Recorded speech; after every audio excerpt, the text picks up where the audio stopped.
finished.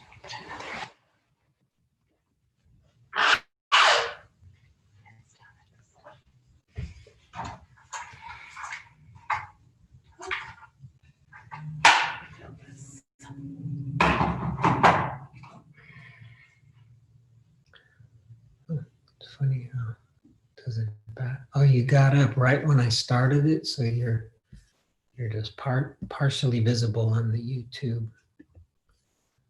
thing.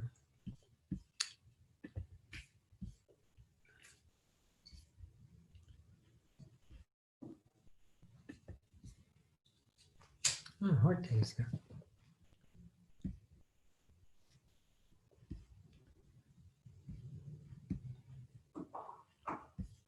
Oh, Nacho's there too. I see Nacho. I think. Before I am. Yeah. Feel free to unmute yourself. This is the hardcore group. Hi, everyone. Hi, Carlos. Hi. Good to see you. Yeah, good to see you too. We've been noticing how people may have screen fatigue or something, but the groups keep shrinking and shrinking. Nacho, has that been your experience on your other classes online? Are they shrinking? Yeah, they are shrinking and it never ends. People are in a summer mood. Indeed. Summer mood. In fact, I host a intercambio language exchange.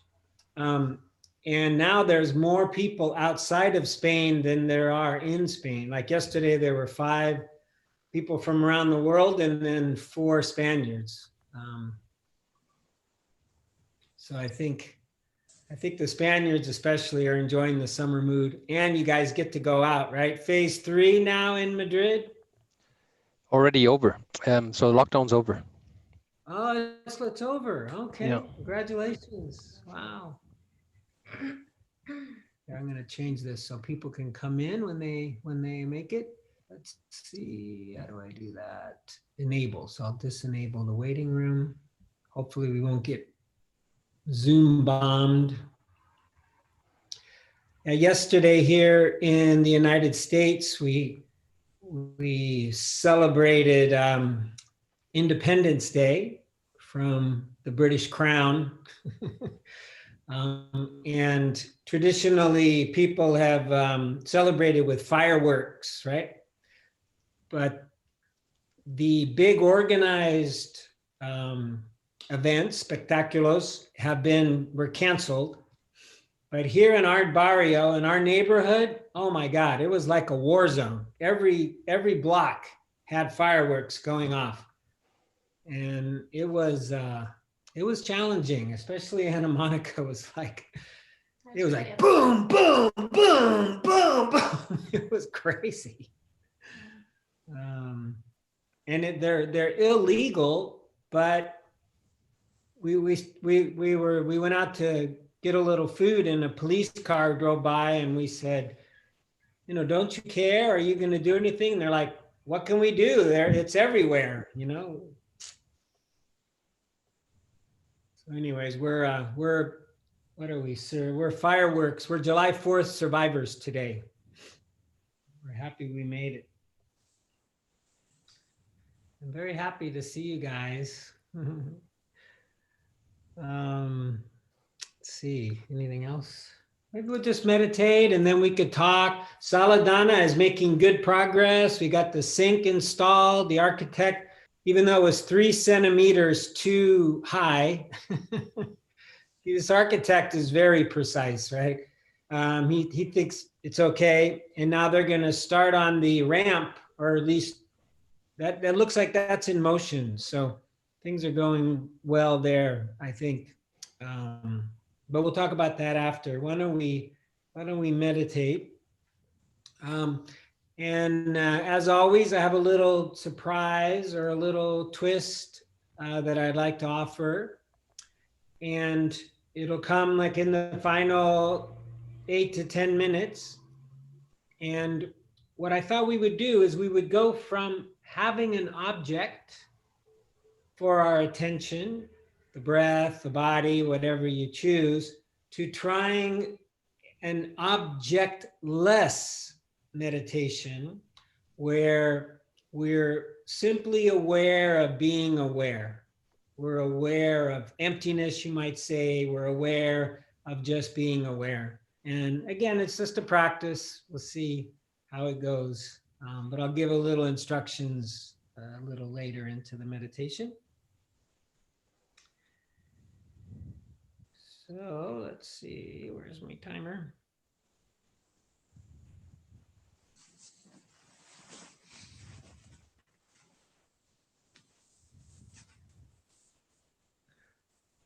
Does anybody have any questions or anything?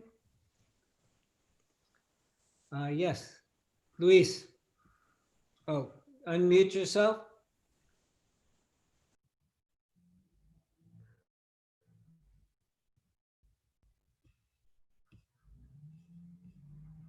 Now, can you hear me? Can you hear Yeah. me now? All right. Yes. What I don't understand what I should be doing, meditating without an object. How do you do it? You will explain it when we arrive at that point? Yes. All right, all Well, right. I'll maybe better to explain it now so we don't have too many words during the meditation. So it's almost, it's very much about letting go. So like even when we have an object, one can argue there's a little bit of attachment, right? Because we're sort of attached to that object. We're paying attention to it, we're focused on it. And when we go to an objectless meditation, we let even that go. And then as soon as another thing comes into our awareness, we're aware of it, but we don't cling to it. We don't attach to it. We just notice it and we watch it pass away. And so it'll be more open. Your awareness will be more open. Things will arise, sounds, sensation. Maybe by habit, you'll even notice the breath, thoughts. You just notice them and you don't cling to them at all. You don't attach to them. You just let them pass. And the mind will kind of move around. The attention will sort of move around. And you can even sort of get this sensation of broadening the awareness to include everything. And then you're just kind of aware of awareness, aware of this space. And a couple tricks you could use, you could say, ask yourself, what is aware? What is aware? Or you might even say, who is aware? Who is aware? And sometimes these questions will kind of deepen you a little bit into this awareness of awareness. And another trick you could do is to imagine you can see into your mind. So your eyes are closed, right? And you look into your mind, into your brain, into your head, and just look. And what you'll probably see, unless you have a very imaginative mind, it'll just be blank. It's just blank, right? And then you could just let that be the entry point to awareness, of awareness, because it's just blank, right? If there's nothing there, and you just notice it, and then just allow things to come and go. Luis, this is like all of them, it's just a practice, right? So we experiment with it, all right. You know, and if it looks to me kind of vipassana, kind of. It's a form of vipassana, absolutely. It's a fundamental practice to achieve vipassana. Yeah, it's one of more than one. This one is because usually, or not usually, often with vipassana, we might stay with the object until it passes on its own or till it passes. While this one, you're back a little bit further and things are just kind of coming and going like this, and you're not so keyed into the impermanence. You're not so interested in how they come and go as much as you're just interested in the quality of awareness. You're the knowing. We're kind of focused more on the knowing, the awareness, the consciousness. And don't worry, just kind of experiment with it, and All right. you might. I love it. I really do. I do it almost every day, and see, bit by bit, poco a poco, no? Okay. Yes. Gracias. Thank you. Okay. If you could mute yourself again, or I'll mute you. There we go. Okay. There's no other questions. We shall start. Okay, so as always, we want a comfortable posture, one that's also erect, back straight. And let's maybe start as we have been. Let's start in the belly. That is, put the attention into the belly. Maybe take a couple deep breaths. I've been doing this more and more now to just kind of feel my belly, feel the breath, very conscious, deep breaths.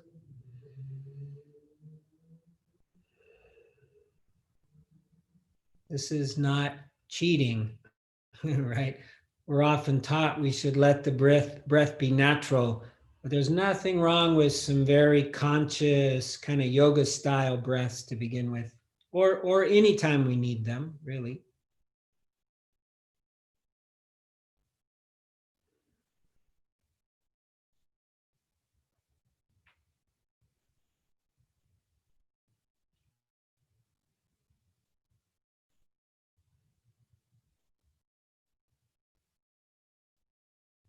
Just noticing how the breath moves through the body, expanding the belly, and then how the belly contracts with the exhale.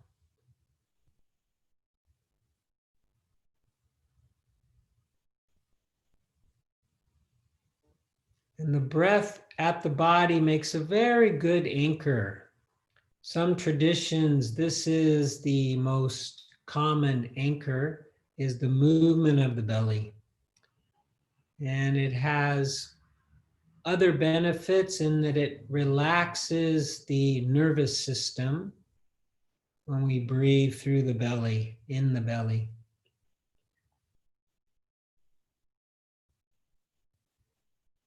So if you're feeling, for instance, tense or anxious or fearful, the breath will tend to rise up into the chest.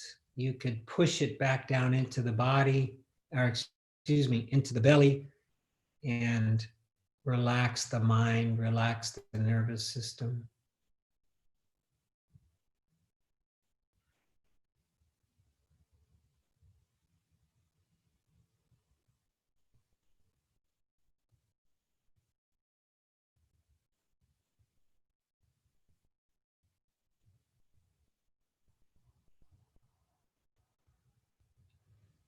Now from here, let's establish our body, establish the mind in the body. So maybe let's go down this time. Let's go down into the base of the body, the sit bones, feeling the sit bones, contact with a chair, a cushion.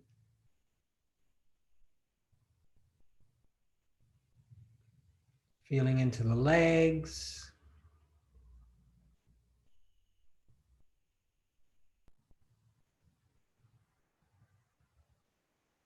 Feeling the feet.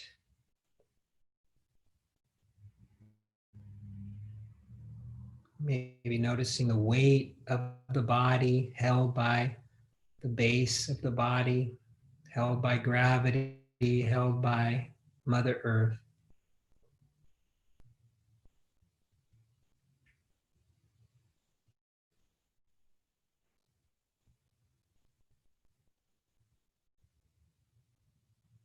And then from here, feeling the upper body, starting with the torso. Maybe noticing the breath in the chest, as well as the belly, the back body,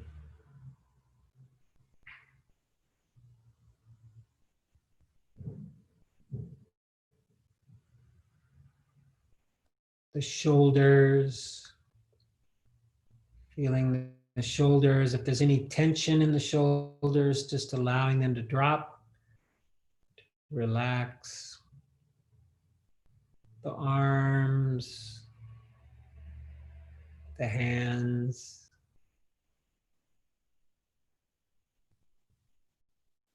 Just trying to touch each part of the body with our attention, with our awareness, with our kind awareness. And then the head.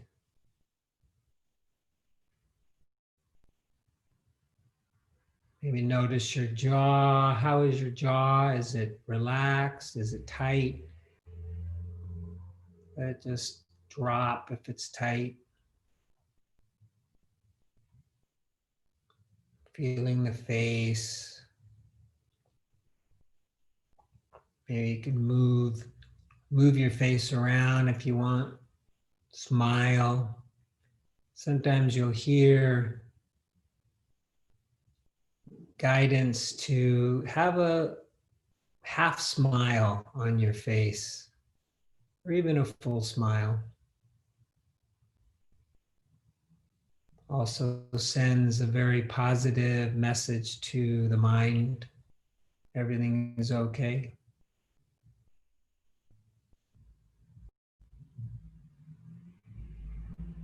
And so now choose your anchor, choose your object, the breath, which can be, again, wherever is comfortable for you, wherever you like to watch it, the belly, the chest, the nostrils, or maybe you've taken on using the body as an anchor, the posture, or sounds, or that is listening, hearing, just waiting for sounds to come, a very receptive anchor.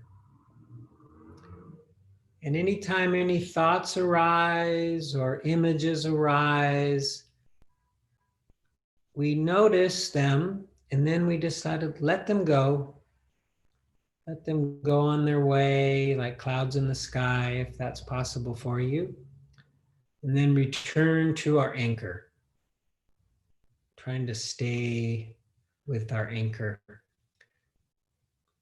And one of my teachers said recently, which I liked very much, is we can even make an invitation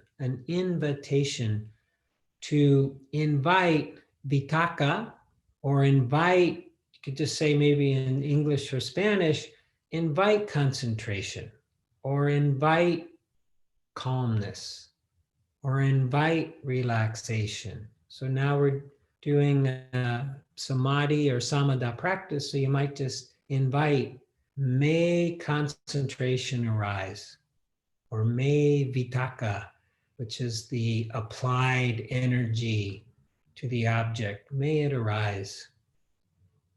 I've liked this idea of just inviting what you want. So I'll be quiet now and we'll practice working with their object and working with thoughts as they arise and letting them go.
If the mind is still very busy and you find it supportive, you could use labels to track your experience.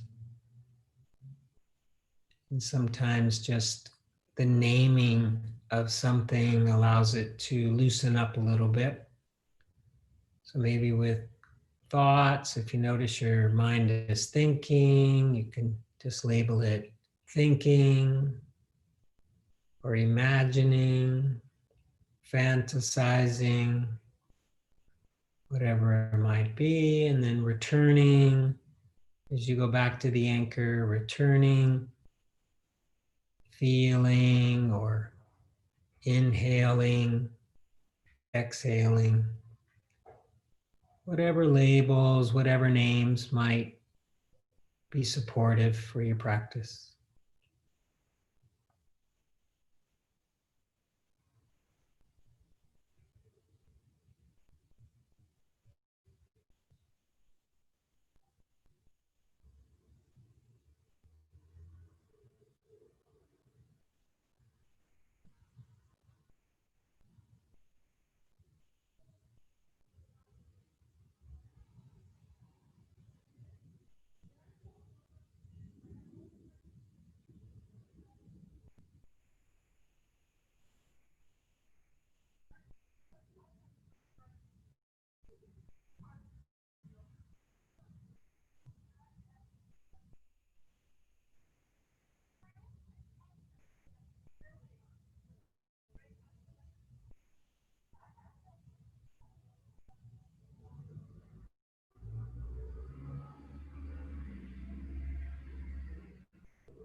So now, if you are willing, let's move from an object-based meditation to a objectless meditation.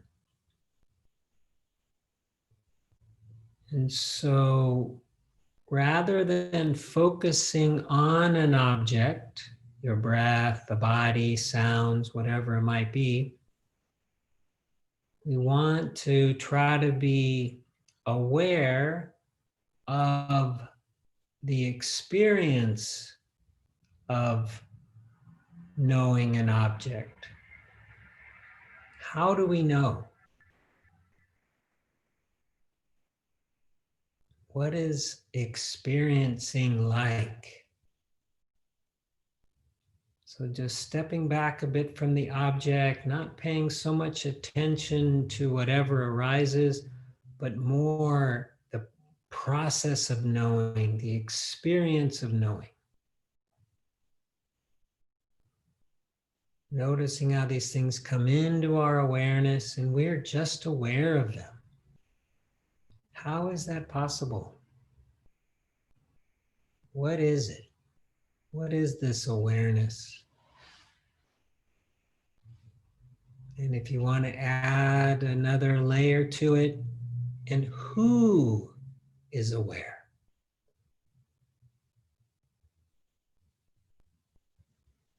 And as always, just holding it lightly with curiosity, with kindness, and even with thoughts, when they arise, we know that thoughts have arisen.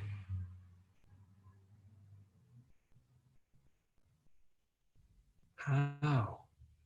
Who?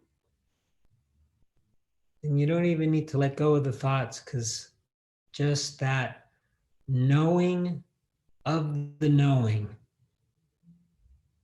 will permit them to go on their way.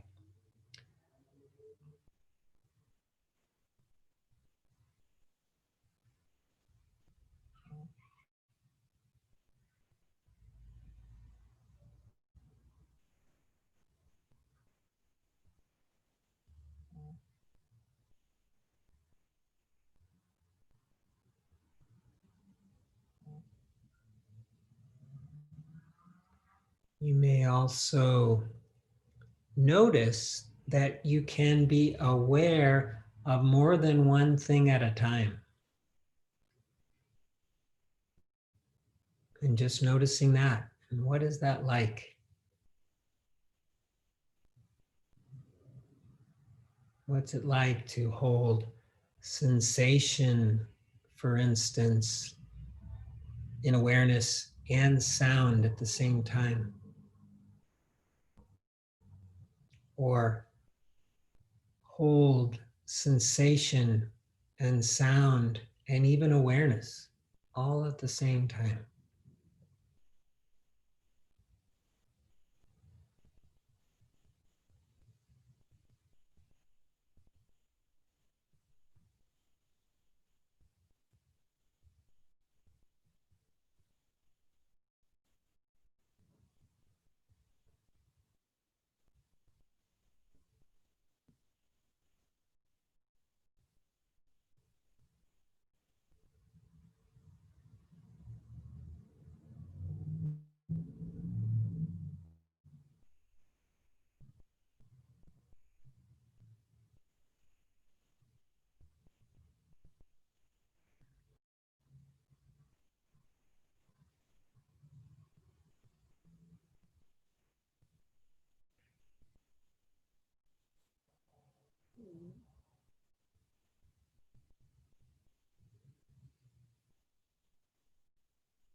Another question you can ask yourself is, what is the quality of awareness in this moment?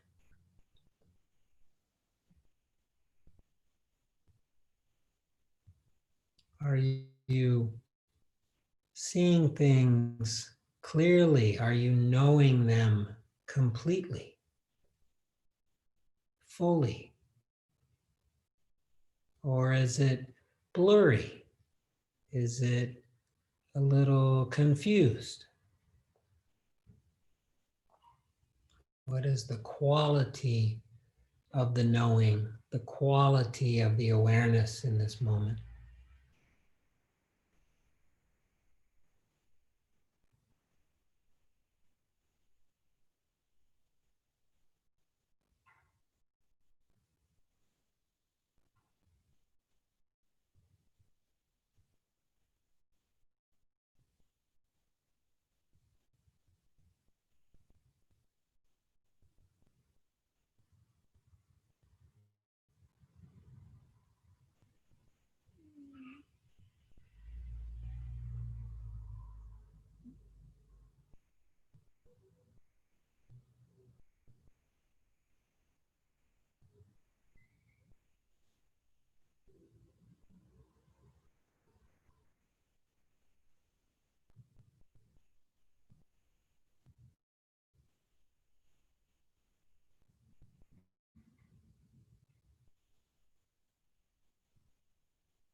Good. Okay, let's return to the body, no matter where the mind has been these 30 minutes.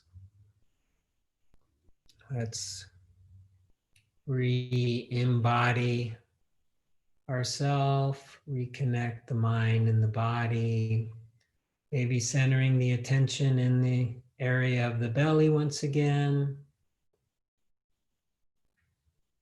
refinding the breath, the movement caused by the breath.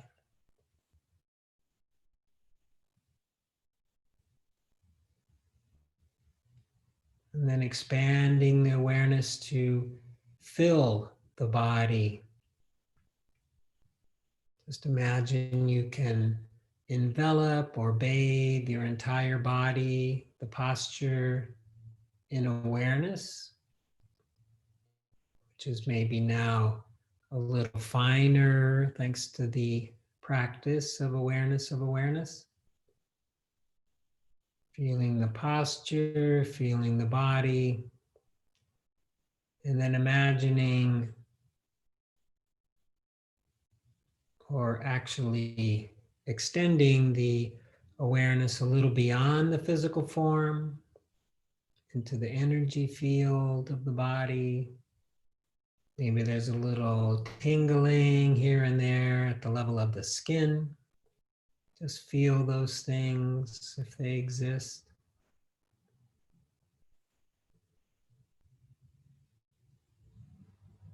And then imagining that you can extend your awareness to include everybody here on this call today, meditating together.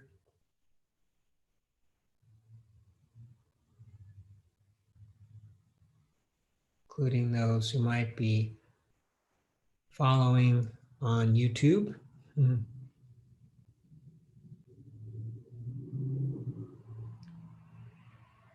And then take a moment to remind yourself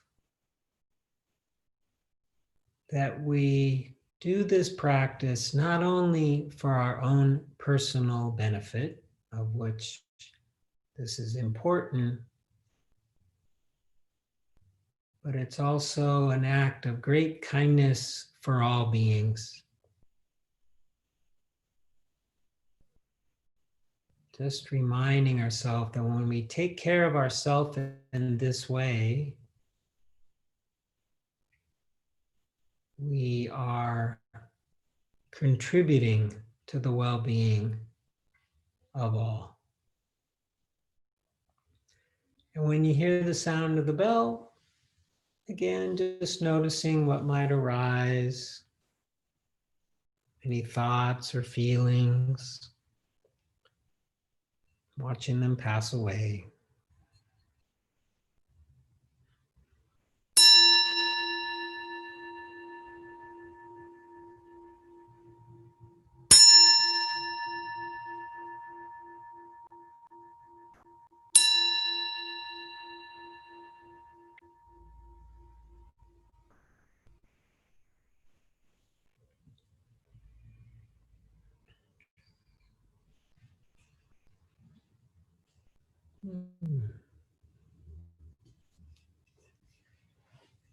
Well, thank you all very much.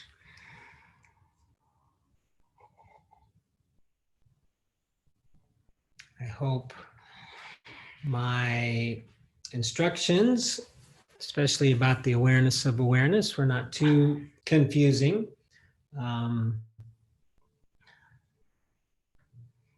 I will admit that it has taken me a few years to understand what the heck people were talking about. I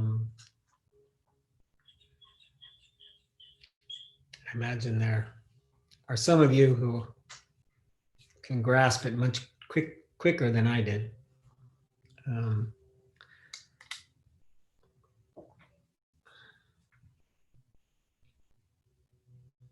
Yeah, so I didn't really have, nothing had really arisen in me to talk about. Part of me was thinking, well, maybe I'll just go back to the Eightfold Path and, we'll review the list again.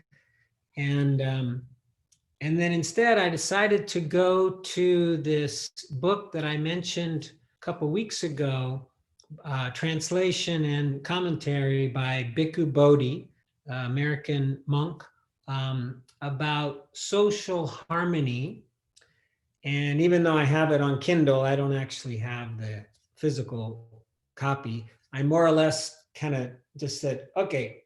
And I just pointed into the contents to see what was there. And what came up was dealing with anger.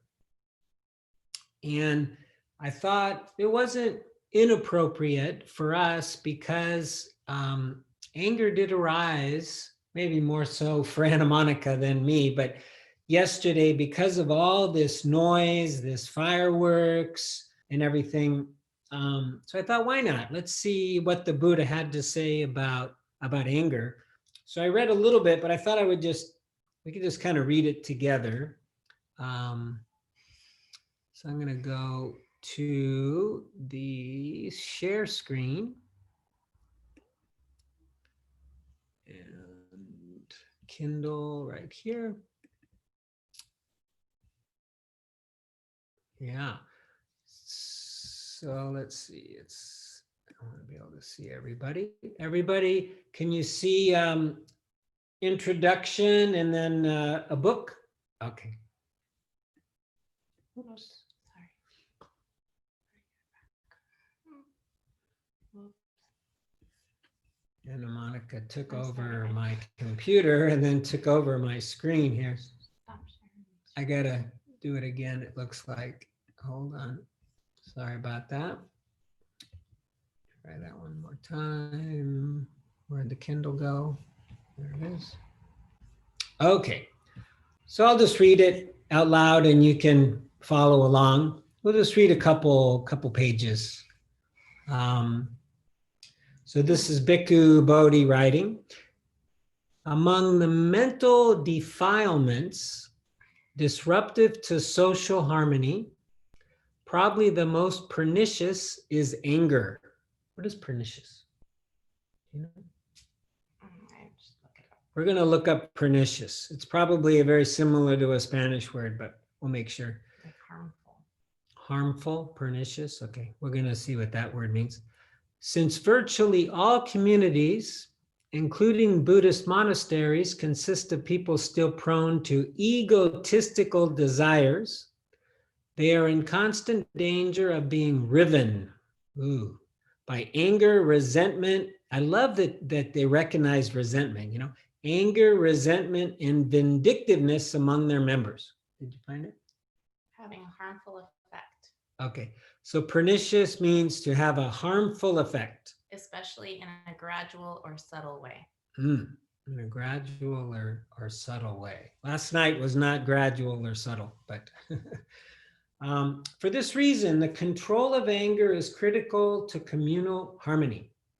The Buddha recognizes that while giving vent to anger brings a certain degree of satisfaction, he points out that angry outbursts ultimately bounce back upon oneself, entailing direct harm for oneself and entangling one in conflict with others.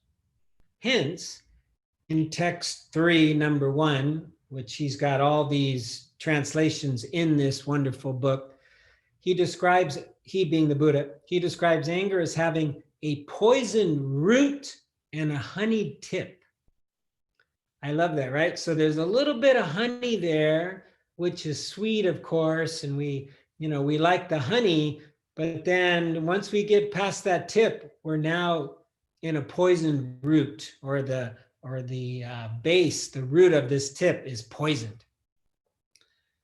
Anger occurs in different degrees, which distinguish people into 3 types. I mean, I'm just so amazed that the Buddha 2,600 years ago, had these ideas.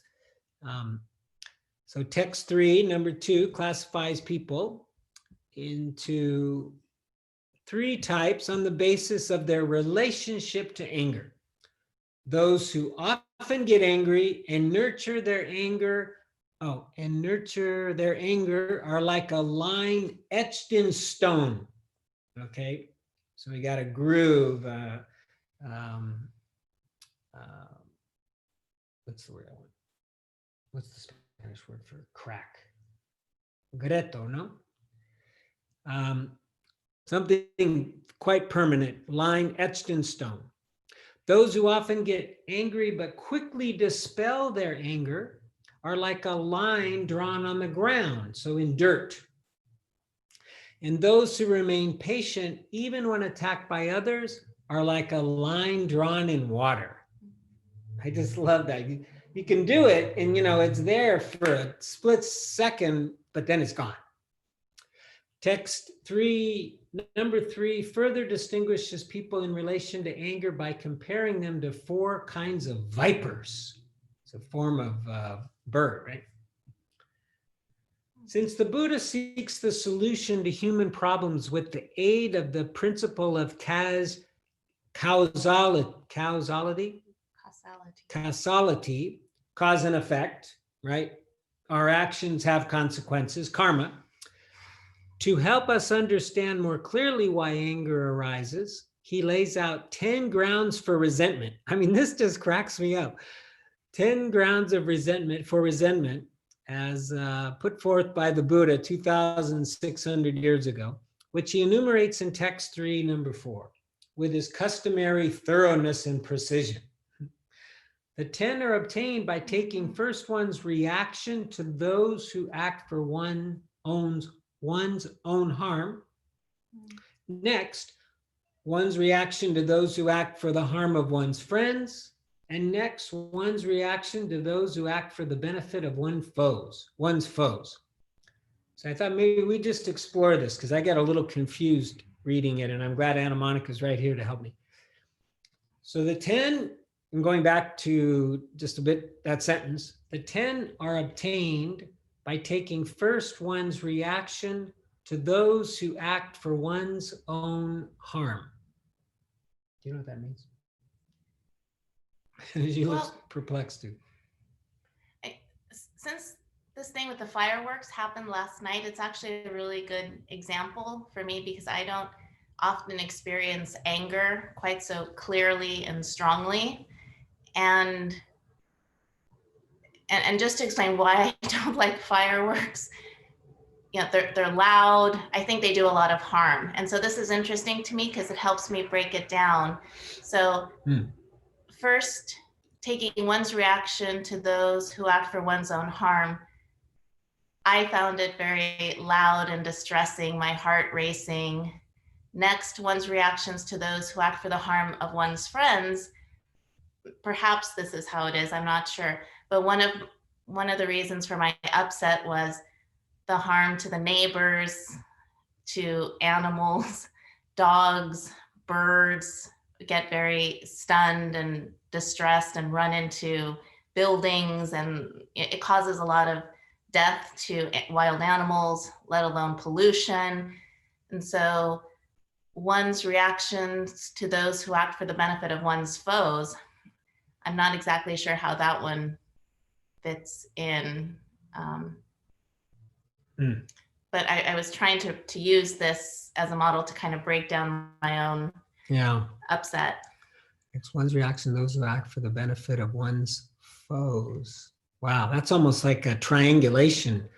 Yeah. You got 3 groups. It was, just as an aside, there was a lady, and you know, this is a neighborhood that is, was for a long time just Latino, mostly immigrants from Central America. And then before them, it was Italian, and then it became Central American. And now more and more young, especially younger white people, and some white hippies have moved here. Like the white hippies moved here years ago, and now there's regular gentrified people.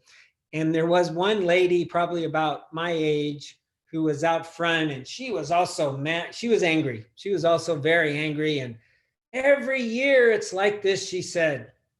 But she added this, she said, but it's better than when I moved here, because back then the noise was actual guns. So the guns are gone, and now it's just fireworks. So she said it was an improvement, but she still didn't like it either. All right, well, we'll skip that last one just because we're not too sure exactly what he's meaning, but it sounds like it's a 3-way deal. Okay, and then he writes, each of these, so these groups, is divided by way of 3 periods of time, past, present, and future, for a total of 9. So you have those 3 groups in 3 periods of time. Finally, the Buddha adds irrational anger, the vexing case of one who becomes angry without a reason. So I thought I would stop there And please, if anybody wants to share about anger or has any questions, please mention it. You know, in my family system and others I know, anger, especially for men, less so for women, but especially for men, anger was like the only emotion we were allowed to express. It's like you had to be stoic, you had to be unemotional, you couldn't be sad, you couldn't be scared, you know, you probably shouldn't even be happy. You just had to either be kind of nothing or you could be angry. It was like that was permitted. And for myself, my causes and conditions, I found that anger could actually be quite useful to get what I wanted. Especially as I got into the business world and I'm negotiating or I'm trying to, you know, make money in a like by buying and selling things. Sometimes if you get really mad, the other person will back down and then will submit in a way, and you could take advantage of people that way. And we have stories of many of our most successful business people and our most successful politicians, including Bill Clinton, president of our country for 8 years, who were what you'd call rageaholics, where they would rage, right? Just screaming, raging, out of control at people. And it can be a very effective tool to get what one wants because people don't want somebody raging at them, yelling at them, screaming at them, right? So they bend to the will of that person. I don't know if this exists in Spain as a cultural thing, but in the United States, it's fairly prevalent, this kind of anger. And just the last thing I'll say about that is, as the Buddha mentioned, you know, there's a honeyed tip. So it would feel like, I'm getting what I want, right? I'm using this anger and I'll feel it. I'll really feel angry. You know, I'll generate it. I'm almost that last group, the person who gets angry for no reason. I could just generate it, has a sweet kind of taste. I'm going to take advantage of this person, or I'm going to take advantage of this situation. But then afterwards, almost always, I felt like shit, right?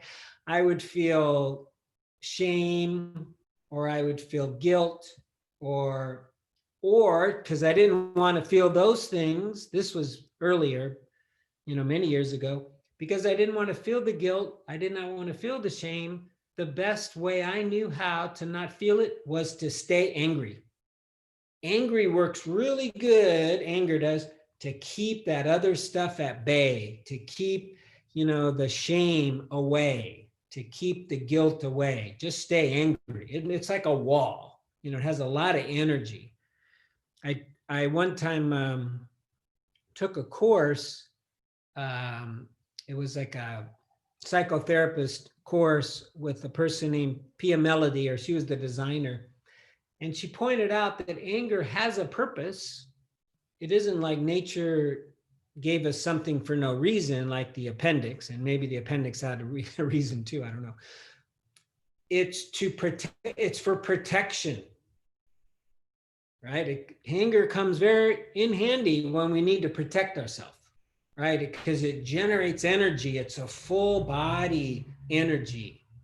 And so if we have to fight, you know, when we have the choice of fight, flight, or flee, or freeze, you know, those being the natural reaction to threats, anger comes in real handy with the first one, fight, right? You have that anger and you feel bigger and stronger, and, you know, you might even cause your foe to retreat.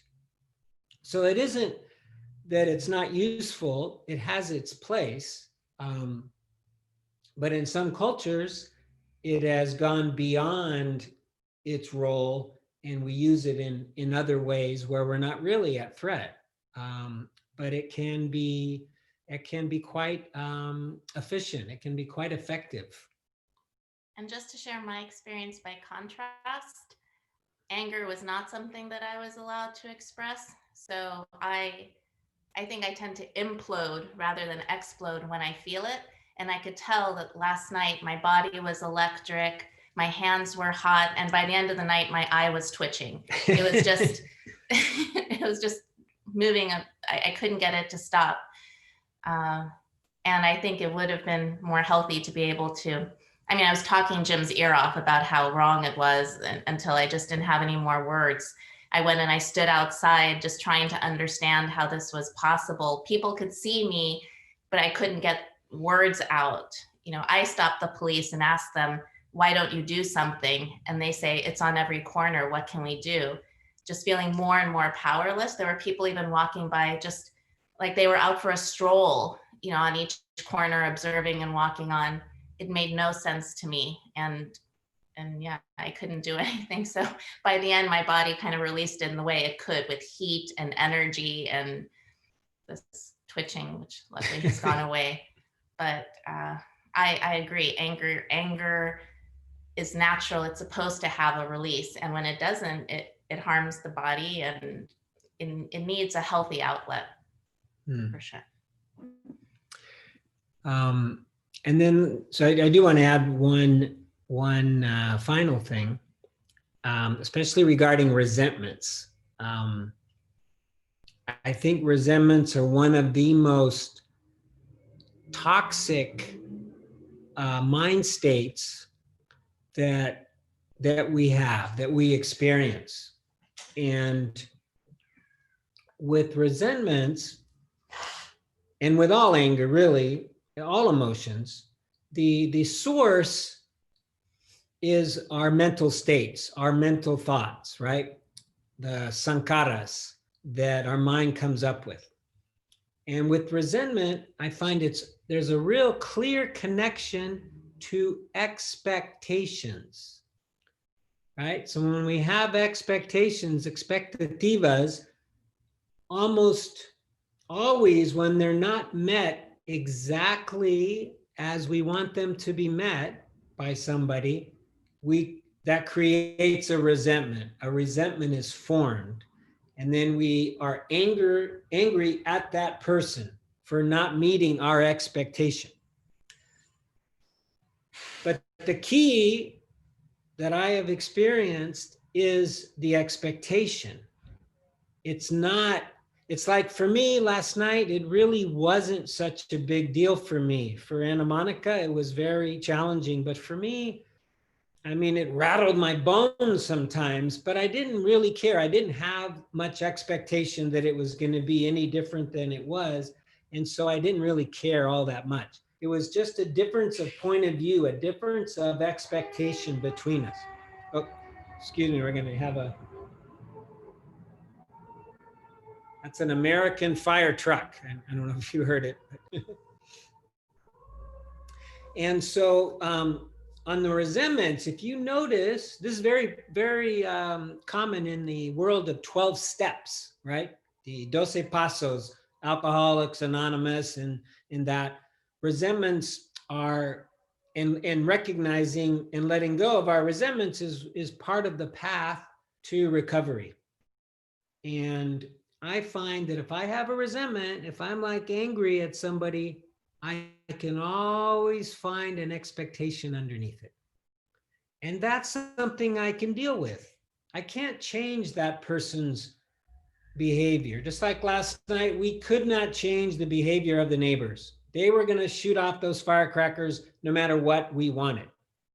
But we can change our expectation. We can work on that. It may not happen in one night, might take some time, but that's the source. And as soon as we let go of them expecting to act differently, guess what? The resentment goes to.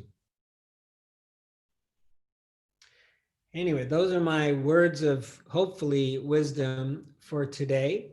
I'm interested and curious if anybody has anything they would like to share or offer on this subject. Feel free to just unmute yourself if you'd like to and say something to the room, or if you have any question about the meditation. I'm also curious how that went for you. Yes.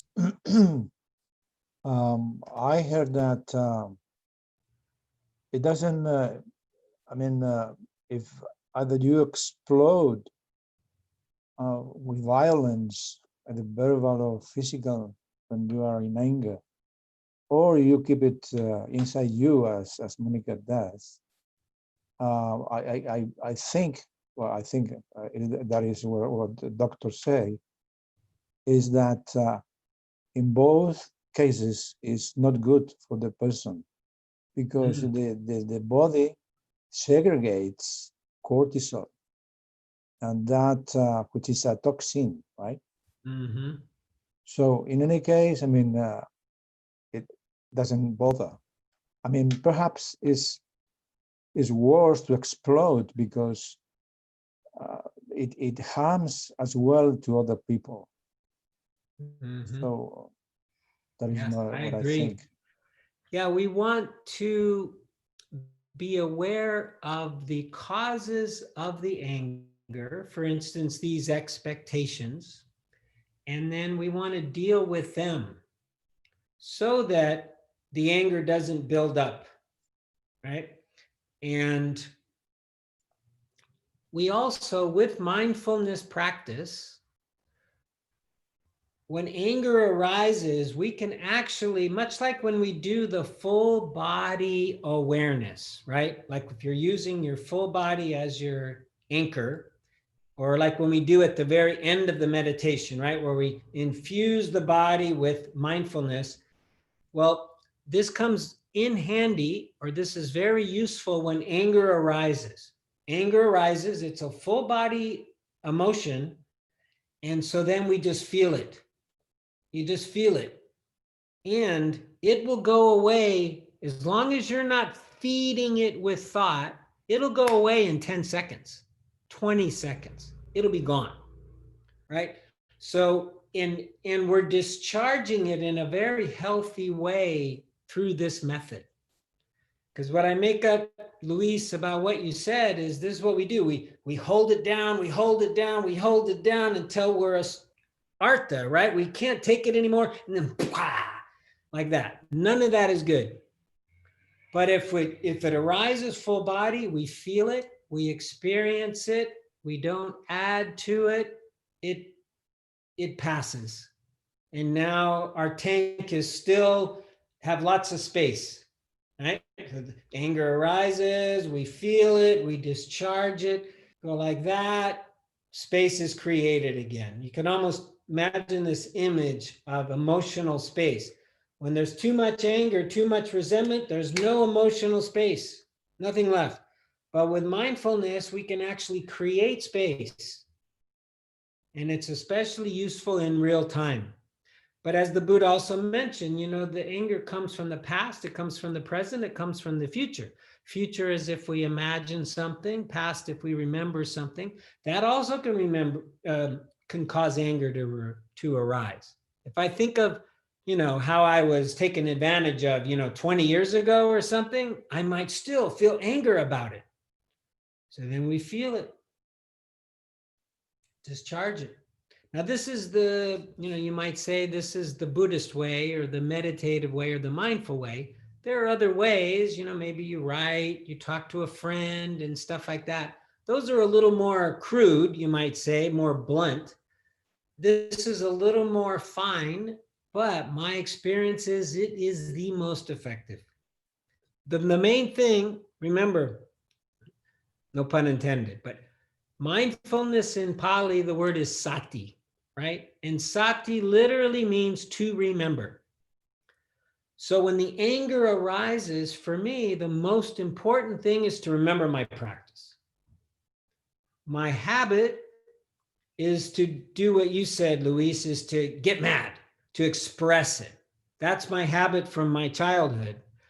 But my new habit is to just feel it. And when I feel it, it goes away in 10 seconds, it's gone. And what's interesting too is it kind of feels cool. It's like, whoa, and you feel this energy in your body. It's like, wow, it's intense. And then it's gone. It's gone. As long as we don't feed it, if you're like, those terrible, people doing these firecrackers, if you keep doing it, you're just generating anger yourself, the thought. So you got to not contribute to it through the thought, just feel it. If you do that, it'll be gone. Good. I think that it doesn't mean that you, for that, because you get very calm, you may express your anger in a polite way if the trigger came from another person. But when you react, absolutely, right.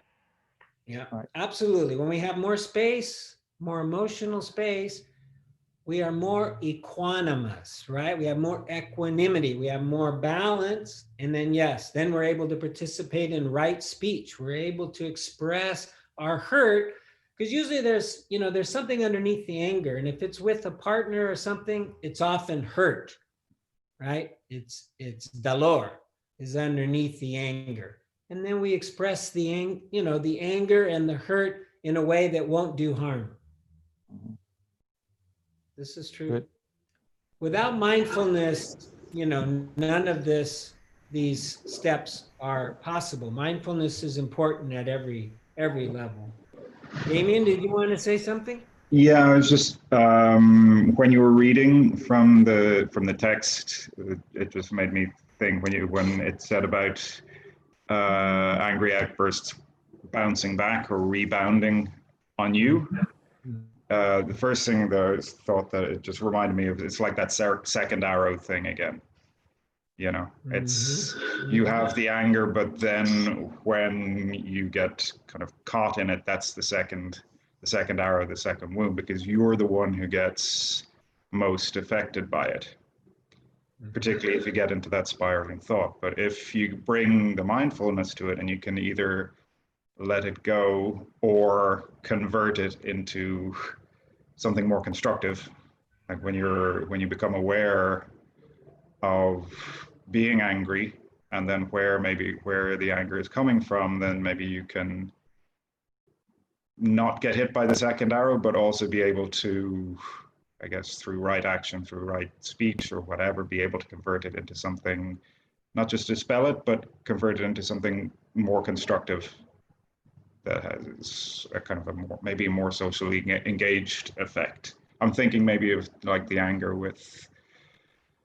the Black Lives Matter marches and things like that. There's a lot of anger there, but there's also the opportunity for people to bring awareness to where the anger is coming from and be able to use that in a more engaging way that's more beneficial for everybody. Yes, I agree. Yeah, just to address that for 1 second, the Black Lives Matter is, some of the complaints by people on the other side is there's too much anger, and they can't even hear what it is that the Black Lives Matter movement even wants, because there's too much anger. But yeah, if we can maintain that equanimity, right, that balance, that sense of emotional balance, emotional space, then we can express these things in a way that many more people can hear. And at least that's my opinion on this. My older daughter and I sometimes kind of get into it, because she's like, she's really angry. But yeah, thank you for that. Okay, well, yeah, we've reached our time, but everybody would like to do a little metta meditation. And then if it's okay, Anna Monica, do you still want to do you have your dedication of the merit? Okay.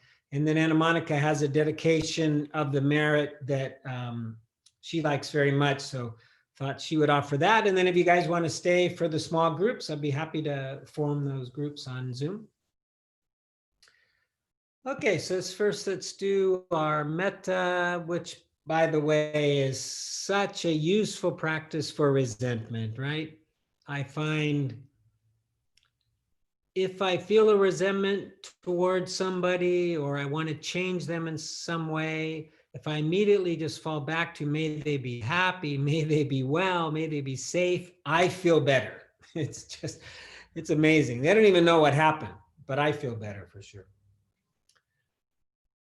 Okay, let's start with ourselves to begin. We always need to take care of ourselves first. I think everybody's done this before, so I'll just put out the phrases. May I be well and healthy.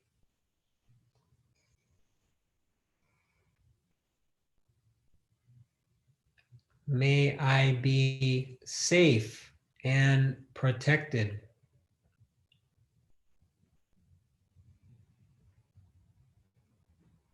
May I live with ease and comfort. May I be happy.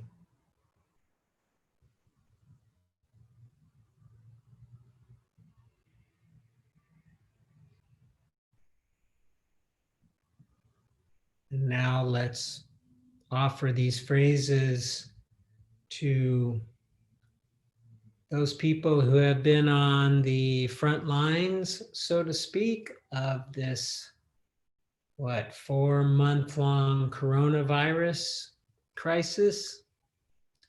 The nurses, the healthcare workers, doctors, technicians, and including all those workers for various things, working in meat plants or whatever without protection. Try to imagine them, send them metta, send them goodwill. May they be well and healthy.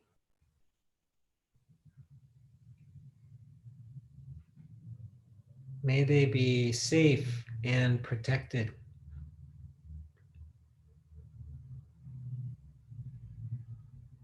May they live with ease and comfort. May they be happy.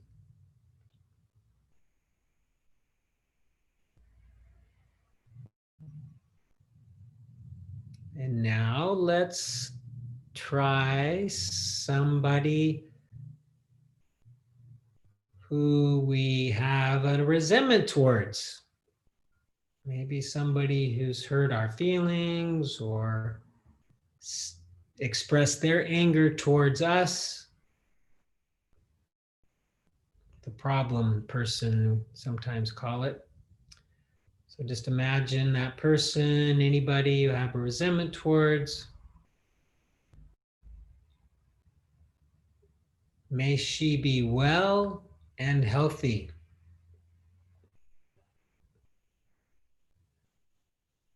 May she be safe and protected.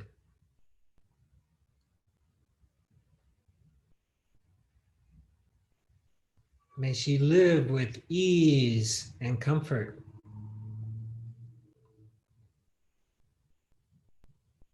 May she be happy.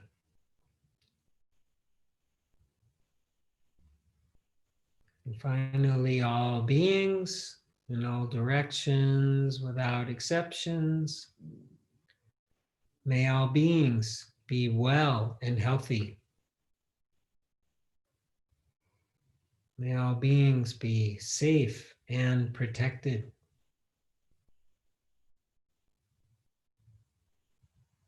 May all beings live with ease and comfort. May all beings be happy.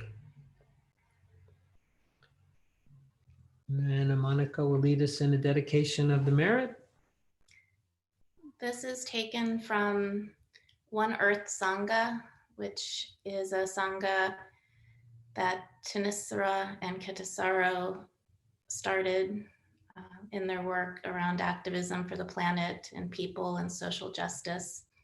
And on the webpage, it says that The core to our path is the practice of release, not holding tight to the material, emotional, or even spiritual.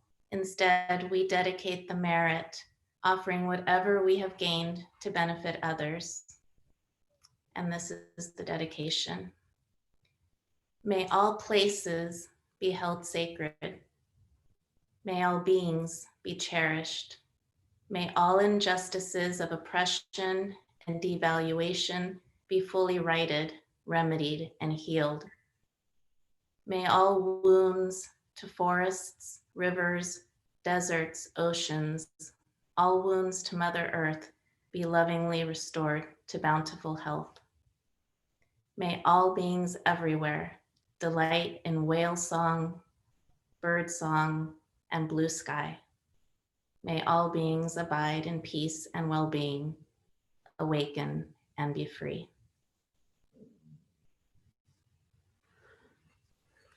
Thank you,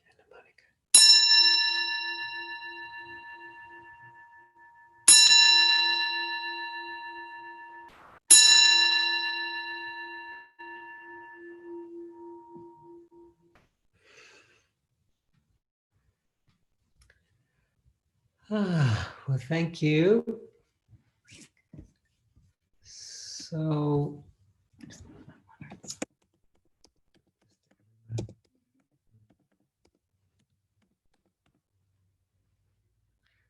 yeah, I'm willing to form these groups